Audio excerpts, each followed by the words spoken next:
report lamsi khen qullitti nama manirra argan khanam sunu fuul beeku bitatana dhufne waayyaanuu qaddaanuu baati atakkamin deemt maal taati maraate yennaani ani maalin beek fedhiti yaan deem obboleeyyan ti lakkise bira deemte adda jedheen daa'iman way qabaachuun dha obboleessi maal jedhaan kun nama obboleessi namachi deemsi laaftu ngalu bakka hin beektaa miti naan hin beekaa duusaa malee siyaas demo beetus beeka addisiidha dhukaasa hin beennu beeka dhukaasa takka argine hin beennu ba ittiin himtu ati hin jette takka dhukaasa argine hin beennu madaanaalee minneen kakkadhaaf kun koo kolfan barbaadu ba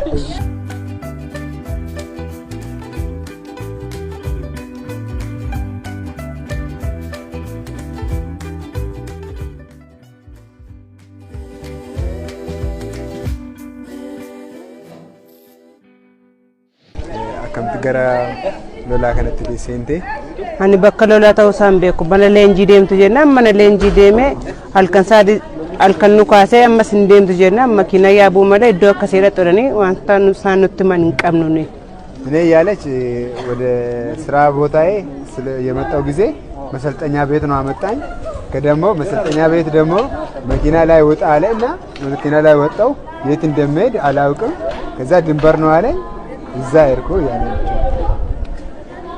ዱካስቴታ አሪሎ ላሱን አከሚዳ ኑካስ ንቦ ኑካስ ነ ዱካስ ነ ኔሽን አከምት ቀበምተ አከምት ቀበምተ ደመነ ሴኔጋ እዛ እንዳለች እኔ ውጋው ውስጥ ነበር ምንም አልተኮስኩም ሲያዝ ደግሞ ቤት ውስጥ በቃ አዲስ ዱካሳ hin beennu በቃ ዱካሳ takka argine hin beennu ba ittiin himtu ati hin jette takka ዱካሳ argine hin beennu madaanaalee minneen kakkadhaaf kun koo kolfan barbaadu ba ምን እንዳለች ተማ እኔ አዲስ ነኝ እኔ ኮን ቀባቡን ቱሬ ዱኑ ሎሌ ከሰ ቱሬ ሲጀምር ማረሚ መተኮስ አልችልም አልተማርኩም እኔ አዲስ ነኝ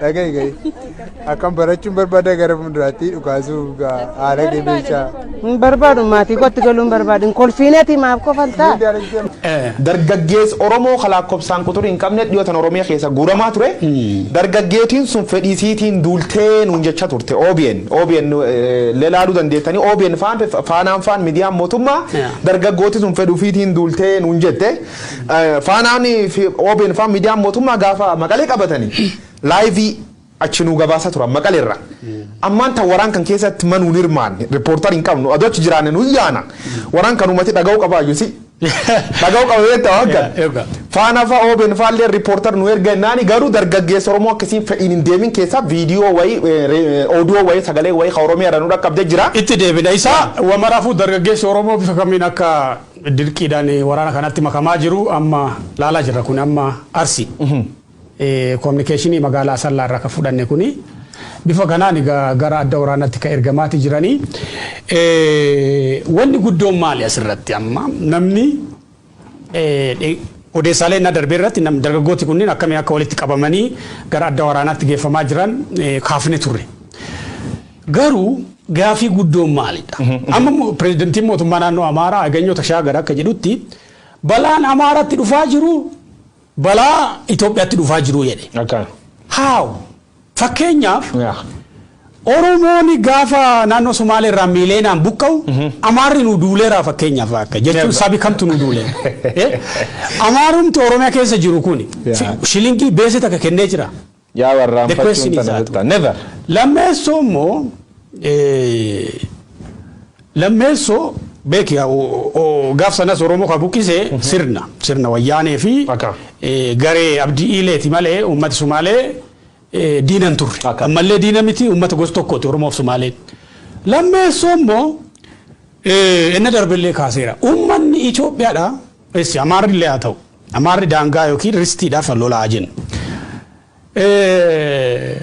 uummata Oromootiif Gaambeellaaf Somaaleef Sidaamaaf Affaariif ummati Tigraay diina ta'e ummati Amaaraa akkamiin michuu ta'a jechuun fira ta'a jechuun impaayera tokko keessa jira biyya tokko keessa jiraame akkaan ummata waliin jiraatee waggaa meeqa biyya walii qooddatee mootummaa wajjin qooddatee waa meeqa wajjin qooddachaa waggaa dhibba waliin turedha.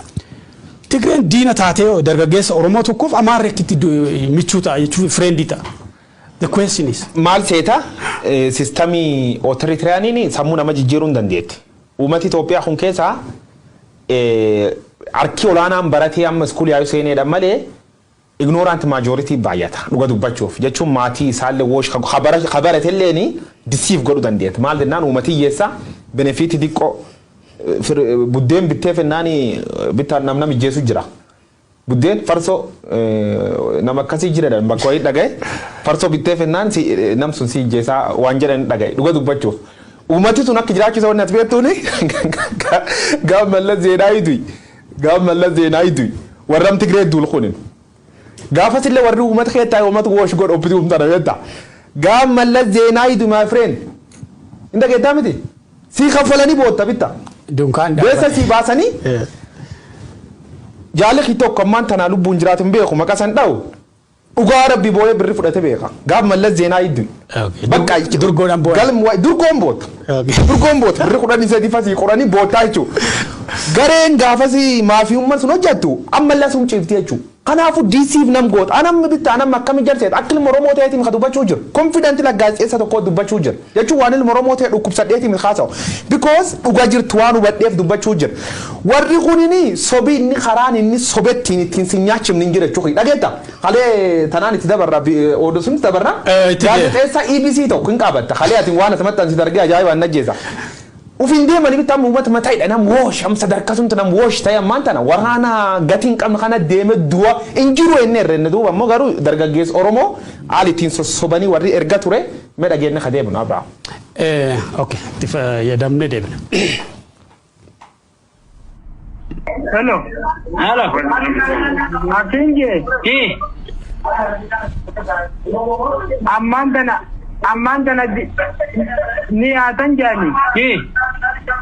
Me dafaadha. Ati kamitti deemtee jee arganda? Dur waltajjii caffee dhaqaa jaaniituma. Caffee nu geessanii. Intabaasa ammadii matoorumarra nu guuree waraana nu jala godheetuma jaaja nu buuse jaajarraa halkanirraa jaa kudhanitti nu fe'aniiti. Obboon nu bareede. Eega bikka tana dhufne waan yaanuuf addaan nu baase. Intabaasii isin guure jechuudha. Edaa fedhinnaa teessaniin hin qabne. Ambuleessa jaana ijoollee teenyeenyu dhiiseetiin kophaatti akkasitti deema. Amma duuba ani bakka dalagaarraan jira. An dalagaarraan jira akkamitti waan isin waasii godha duuba. Bakka adii. Akkaan jee. Lakkoofsa kiyya qabadhu afaan irratti. Lakkoofsa kiyya afaanirra qabadhu.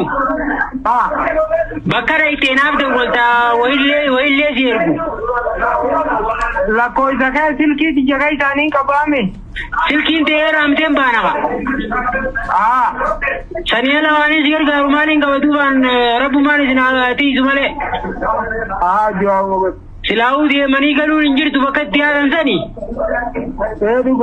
Akka rabbi isin godhe rabbi si baasu. Siif eenyu? Siif eenyu? Ana amma gayaani aliyyaa macha maali mujaahiduma Iliyaasi garwaa nama laafee nama soddomii meeqa. Akka rabbi isin godhe dhumtaniis guyyaa keessanii gahe.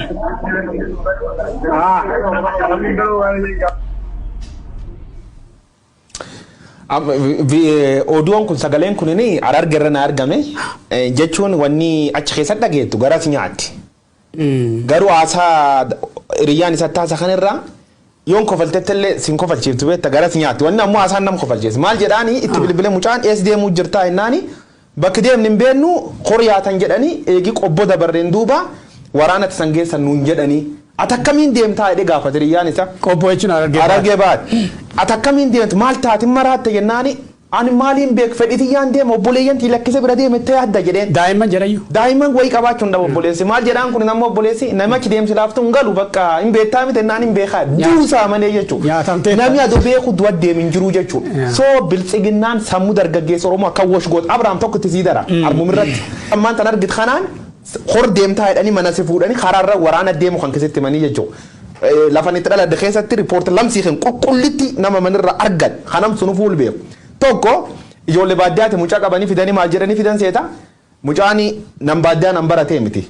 Garuu harkaa hojjechuu kan hin beeka beekta xuyyuurfa maanifa waan xixiqqoo hojjeta. Achi mucaan kun ganti keessatti hin beekame bira dhaqanii bakka xuyyuur xixiqqaa harkaa waan hojjetuuf xuyyuur si obsimnaa xuyyuur si barsiifnaa jedhaniin. Mucaan gammadee maatii nagatti dhaamatee dhufee kaampii waraanaa galchan. Mucaan arrifatee boo'ee dadhabanii maatiin boottoof jibbaatanii humnaan warri isaanii jajjabaa cabsanii achi keessa akka baasan tolcha. Mucaan kun nan baratee boorillee fula tokko dhaqqa bedanii kadhatanii. Booran keessa akka dhibisitti hima. Nam foolis Oromiyaa keessa ture jira. Mucaan sunini armaan dur foolis Oromiyaa gad lakkisee dhaabbata mootummaa dhibii keessa hojjechaa ture. Dhiyoo tan ammoo kiliraansii TV wayii qaba kiliraansii baafachuu fi bulee hora lafedhaan deema Gujii. Duraan foolis Oromiyaa ture. Am giddaaji deemtedhanii nama dhukkubsatee ture kam kiliraansii man hojii sun iyyuu gadhiise gannedduu qabanii bakka giddaa jedhanii makiinaatti hin dabranii kalee du'ee jedhanii warri isaanii boo'uu jira. Kaadireen biltsiginnaa ammoo gad baatee goototni raayyaattis biyya ilmaan hiyyeessa karaarra makiinaa walitti qabdee kaampii waraanaa galchitee footoo kaaftee mootummaan naannoo Oromiyaa loltoota makiina 10 makiina 5 Itoophiyaa baasee jedhan. Itoophiyaa keessaa dhaabbileen hundi isaanii waraana gara duulaatti akka deemu maatii hawaasa jajjabeessaa jiranii suuraawwan abbootii amantaa fi sheekota qeesota paastaroota sannuu gadhiisa amma kun gadda gaafa dababaayii masqalaatti deeggarsa waraana labsuu yaadha. Sheekii waraana labsuu. Qeesota kun amma qeesotadha. Amma abbaan gadaa kun amma maanguddoo bara dargii keessa lolanfaa abbaata arbanyaa jedhanii. Arbanyaa jedhanii malee warra humnaan fixaa ture. Sun immoo warra gaamoo abbootii jaarsolii gaamoo.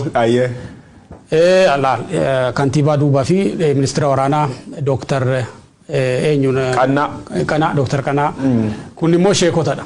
Abbootii gadaa fi sheekonnis alaabaa itti kennanii dargaggeessa akkasii gaggeessaa jiranii. Annam makdaba nam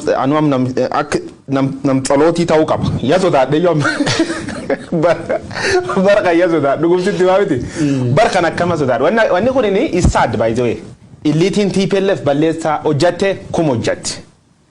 Illiitiin amma ngor akka qabta illiita doontaan warri hanga argu akka qabu kam kaadireen gara federaala jirtullee yakka hojjatte yaayoo hojjatti. Yakkamtooti kun lamaan wal qabattee waliin baduu qabdi. Kan tolchuuf karaa nagaa taheen kunilleen ta'uu danda'a. Balleessuu jechuun politika keessa baasanii nam itti gaafatama tolchuu. Silaadota haa ta'u walillee balleessanii qeessiin faan sheekiin faan maaniin faan jechuun waan amantaa dubbachuutti hin jirru amantaaf siyaasaa walitti laaqamee gargar baafachuu dadhabne. Tana confuse nu tolcha dhuga dubbachuu. Ani nama yeroo iddoo armaan durallee waan abba gadaallee gochuun warra irra jibbee wadi dubbadhee ture waan dubbartuun namni gariin abba gadaa qeeqxa kanaan jedhullee ni jira. Of course hin qeeq abbaan gadaa is a man yoo ni yakka hojjatati yakka medhan itti mana sun cubbuun qabu. Qeesiillee sheekiillee nam rabbiin ol ergeetti hin dubbatina nuun jedhu yoon ta'an itti dubban. Amma maal jennaan nam war kanaan amma nam waraan labsa jechuun deemi jeesii jedhee nam labsu nam harka dhiigaa akkamii dhuftee jalseen. Kanaafuu amantaan sadarkaa kana kuftee jirti.